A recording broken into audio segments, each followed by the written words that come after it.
My name is Emily Hargrove, and I am NSSGA's Director of Occupational Safety and Health. I'm the host of the podcast Safety Shorts. Each episode will just be 3 to 5 minutes long, hopefully the perfect bite-sized portion so you always have time for an episode.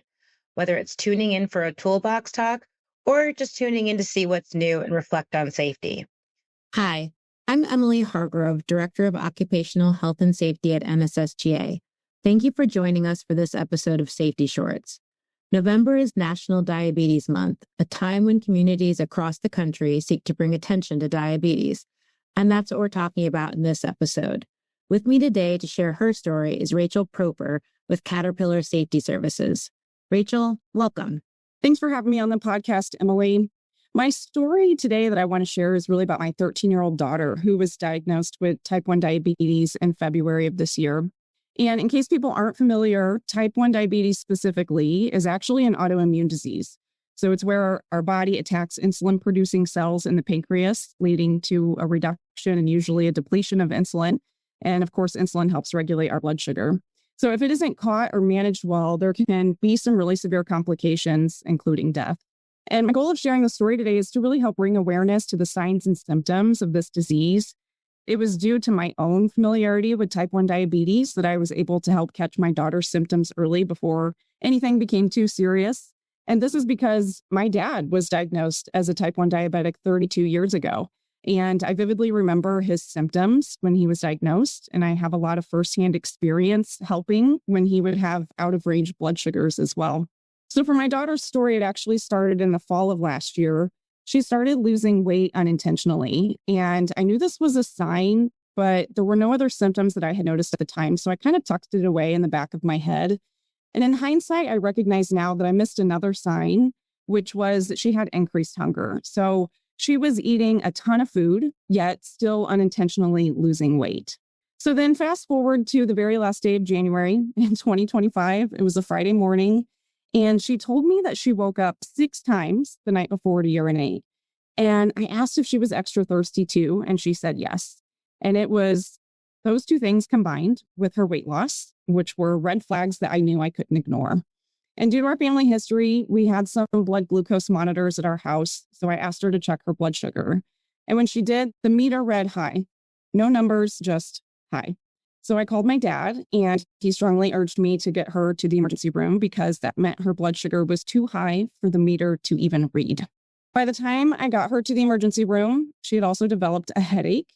So at this point, her symptoms were weight loss, increased hunger, excessive thirst and urination, and headache.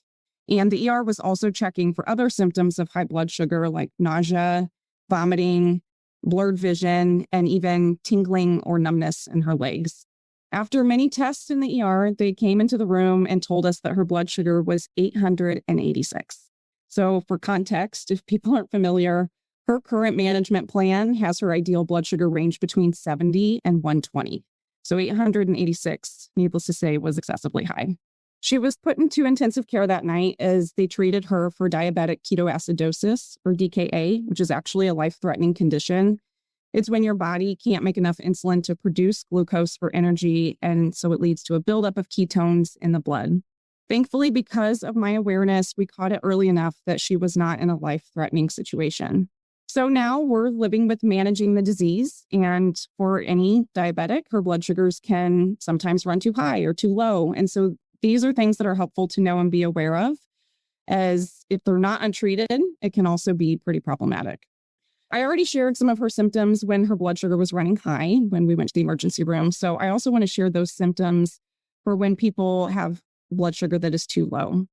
It's common to see things like weakness, shakiness, looking pale, sweating, headaches, nausea, fatigue, difficulty concentrating.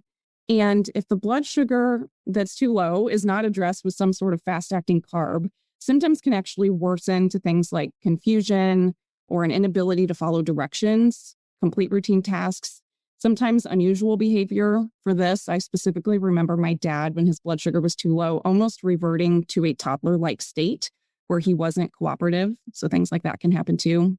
And if running really low, there can be things like slurred speech, passing out, and even seizures. So as Emily asked me to do this, I started thinking too just about work in our industry. And the reality is employees don't have to disclose that they're diabetic to their employer. So it's ultimately up to the diabetic employee to decide if they want to share this information or not. But if they do, I hope they understand and realize that there's nothing to be embarrassed about, and it will only help their leaders and coworkers be aware and be able to support and respond appropriately if needed. So a great way to really encourage this kind of openness within an organization is to create a culture of care where there's strong psychological safety.